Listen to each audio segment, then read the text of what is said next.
सर्वेभ्यः छात्रेभ्यः नमो नमः। छात्रों, आप लोग इस समय घर पे पढ़ रहे हैं, अच्छे से पढ़ रहे हैं और ध्यान से पढ़ रहे हैं, अपने काम को पूरा कर रहे हैं, ऐसी मेरी कामना है। बच्चों देखिए, आज का जो विषय है पत्र लेखनम है। आप पत्र कैसे लिखा जाता है, किन किन बातों का ध्यान रखा जाता है, वो पहले मैं आपको बताऊँगी। तो बच्चों देखिए, पत्र लिखने के लिए हमें सबसे पहले पत्रों को समझना चाहिए, अच्छे से उसको पढ़ के समझना चाहिए। उसमें जो भी चीज़ें दी हैं उनके अर्थों का ज्ञान होना चाहिए। हम किसको पत्र लिख रहे हैं, बड़े हैं तो क्या प्रणाम या चरण स्पर्श लिखा जाता है, बराबर वालों को नमस्ते या नमस्कार लिखा जाता है ना। और जब छोटे होते हैं तो स्नेहाशीष या आशीर्वाद लिखा जाता है। तो देखिए, मैं बता रही हूँ, पत्र लेखनार्थम ध्यान्यानि तथ्यानि। पत्र लिखने के लिए ध्यान देने योग्य तथ्य मतलब बातें। पत्र से विषय से स्पष्टीकरण अनिवार्यम। पत्र के विषय का स्पष्टीकरण अनिवार्य है, मतलब आप किस विषय पे लिख रहे हैं पत्र, उसका समझना सबसे ज़्यादा ज़रूरी है। पत्रम कम प्रति अस्ति। पत्र किसके लिए है? अस्य ज्ञानम अपि अनिवार्यम। इसका ज्ञान होना भी आवश्यक है। जैसे कि मैंने अभी बताया कि अगर बड़ों को लिख रहे हैं तो उनको कैसे संबोधन करना है या उनको हम कैसे अभिवादन करें, ये ध्यान देना चाहिए। संस्कृते पत्रम रिक्त स्थान पूर्ति रूपे भवति। संस्कृत में जो पत्र है रिक्त स्थान की पूर्ति के रूप में होता है। मंजूषायां प्रदत्त पदानाम अर्थ से स्पष्टीकरण अपि आवश्यकम। जो नीचे हम मंजूषा देते हैं, जिसकी सहायता से पत्र को पूरा करना है, वो जो शब्द हैं उनके अर्थ भी स्पष्ट होने चाहिए। आपको उनके अर्थ पता होने चाहिए। रिक्त स्थान पूर्ते अनंतरम। जब हम लेटर पूरा रिक्त स्थान पूर्ति कर लेते हैं, पत्र से वाचनम आवश्यकम, मतलब एक बार पत्र को अवश्य पढ़ लेना चाहिए। येन स्पष्टम भवति, जिससे स्पष्ट होता है कि, यत् का मतलब कि, पदम रिक्त स्थान से स्थाने, जो पद हैं, जो शब्द हैं, वो रिक्त स्थान के स्थान में अनुकूल हैं, यानी कि सही हैं।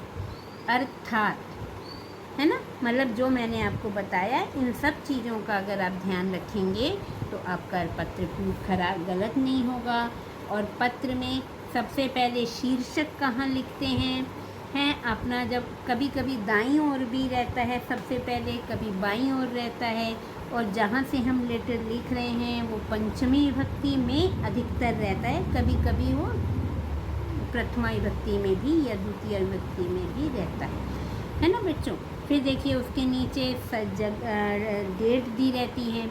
जो डेट होती है वो जिस दिन हम लेटर को लिख रहे हैं, या परीक्षा अगर दे रहे हैं तो जिस दिन हम परीक्षा दे रहे हैं वो वाली डेट लिखी जाती है। ठीक है बच्चों।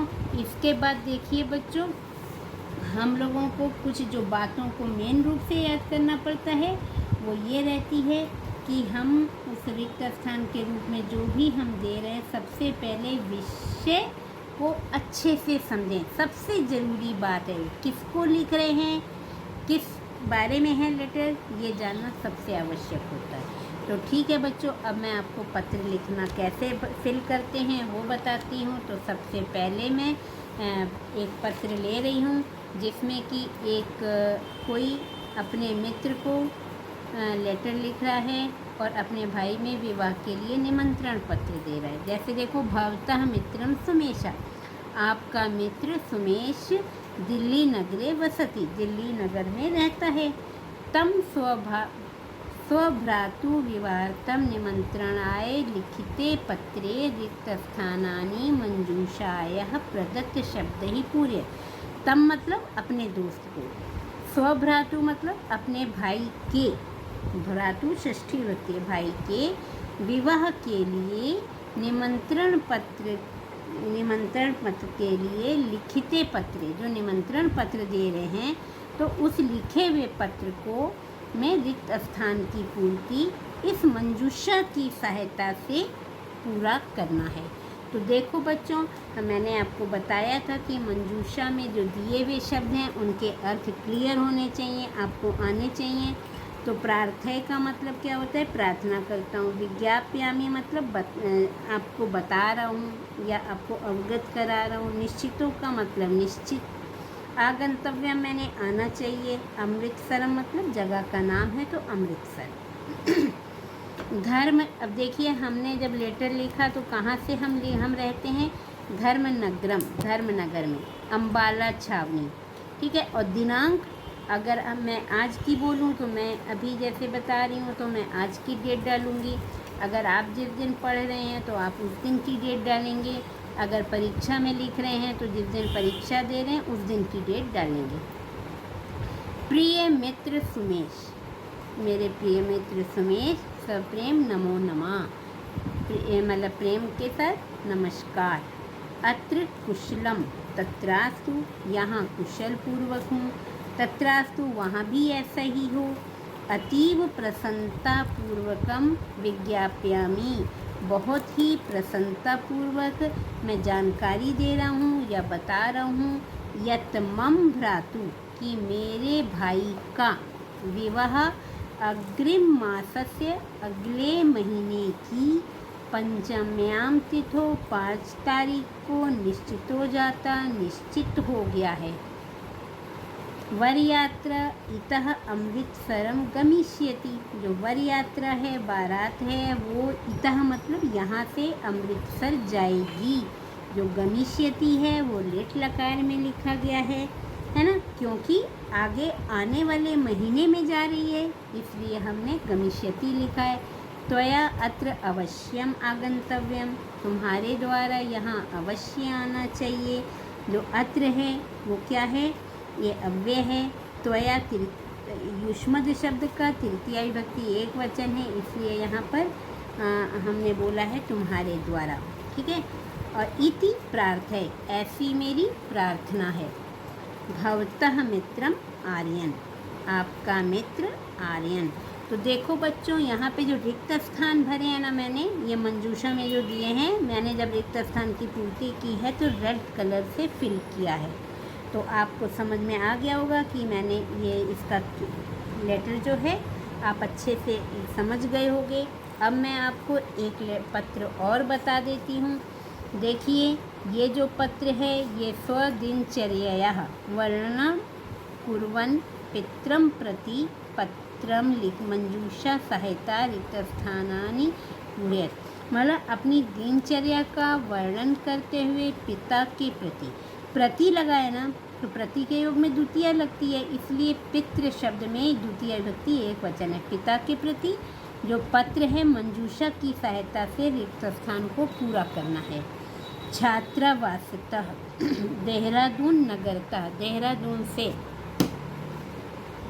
दिनांक मैंने आपको बताया है, जिस दिन आप लिख रहे हो उस दिन की रहेगी। आदरणीय पितृचरण, आदरणीय पितृचरणों में सादरम प्रणामः, सादर प्रणाम। अत्र कुशलम, यहाँ कुशल पूर्वक हूँ। तत्रास्तु, वहाँ भी ऐसा ही हो। अस्मिन् पत्रे मम दिनचर्या विषय लिखामि, इस पत्र में मेरी दिनचर्या के विषय में लिखता हूँ। अहम प्रातः 6 वादने शयनात् उत्तिष्ठामि, मैं प्रातःकाल 6 बजे सोकर उठता हूँ। स्नानादिकं विधाय 7:30 वादने विद्यालयं गच्छामि, और स्नान इत्यादि करके नहाकर 7:30 वादने यानी 7:30 बजे विद्यालय जाता हूँ। तत्र 2 वादन पर्यंतम, वहाँ 2 बजे तक पढ़ता हूँ। 3 वादने गृहम आगच्छामि, 3 बजे घर आता हूँ। सायं किंचित कालम क्रीडामि, शाम को कुछ समय, किंचित का मतलब कुछ, कालम का मतलब समय, खेलता हूँ। 8 वादने गृह कार्यम करोमि, 8 बजे गृह कार्य करता हूँ यानी होमवर्क करता हूँ। 10 च शय्यां गच्छामि, और 10 बजे सोने चला जाता हूँ या सो जाता हूँ। एषा मम दिनचर्या, यह मेरी दिनचर्या है। भवताम आज्ञाकारी पुत्रः, आपका आज्ञाकारी पुत्र। कुशलः, कुशल। देखो बच्चों, यहाँ पर मैंने आपको मंजूषा के बारे में हिंदी इसका अर्थ बता देती हूँ। षड्वादने का मतलब 6 बजे। क्रीडामी का मतलब खेलता हूँ। प्रणामः मतलब प्रणाम करता हूँ। विद्यालय मैंने विद्यालय को, गृह मैंने घर को। तो बच्चों देखिए, जो जिस बारे में जब हम क्वेश्चन ज़रूर पढ़ना चाहिए, और क्वेश्चन को अच्छे से समझने के बाद जितना हमने मंजूषा दिया है उसके अर्थ पे ध्यान दो। फिर जो यहाँ पे मैंने फिलअप के रूप में जो ये दिया है, आपको जो भी लिखा हुआ है वहाँ पे देखेंगे, और कौन सा वर्ड कहाँ फिट हो सकता है पहले आप उसको अच्छे से सोच लेंगे। उसको हल्का सा रफली यहाँ पे नंबरिंग कर सकते हैं, और लिखने के बाद जब आपको पूर्ण रूप से समझ में आ जाए कि हाँ ये यहाँ पे सही है, तो आप उसको रिक्त स्थान की पूर्ति करेंगे तो आपके लिए आसान हो जाएगा। और बच्चों देखिए, अगर हिंदी को मतलब हिंदी से संस्कृत जो ट्रांसलेशन होता है, जो कारक रचना होती है, शब्द रूप और धातु रूप याद करने होते हैं, इन सब पे अगर आप अच्छे से कर लेंगे तो आपको संस्कृत में चाहे अनुवाद करना हो, चाहे पत्र लिखना हो, चाहे आपको चैप्टर में कोई भी आपको लेसन पढ़ना है, पाठ पढ़ना है, तो आपको मुश्किल नहीं होगी, आपके लिए बहुत आसान हो जाएगा। तो ठीक है, आप मेरे को आशा है कि आपको समझ में आ गई होगी, और अगर आपको समझ में आ गई है और ये आपको ठीक लग रहा है तो आप यस करोगे, है ना, बताओगे मेरे को कि आपको ये मेरा जो वीडियो है पसंद आया है। ओके, धन्यवाद।